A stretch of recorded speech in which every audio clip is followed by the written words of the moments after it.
आणि बातमी आता राजकीय वर्तुळातून राशपने मागणी केली, खुल्या चिन्हाच्या यादीतून पिपाणी वगळा असं म्हणत राशपने निवडणूक आयोगाला तसं पत्र लिहिलेलं आहे आणि पत्राद्वारे ही मागणी केलेली आहे।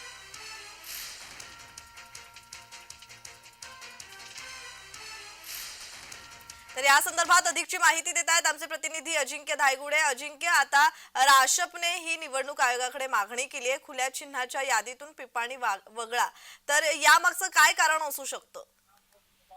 नक्कीच आता झालेल्या लोकसभा निवडणुकांमध्ये काही लोकसभा मतदारसंघांमध्ये जे पिपाणी चिन्ह होतं, जिथे राष्ट्रवादी शरदचंद्र पवार पक्षाचे उमेदवार उभे होते, तिथे काही अपक्ष उमेदवारांनी प्रचार न करता त्यांना हजारोंच्या घरात जे आहे ते पिपाणीला मतदान झालेलं आहे आणि एकूणच लोकसभेच्या निवडणुकीमध्ये पिपाणीने तुतारीचा घात केल्याचं चित्र दिसून येत होतं।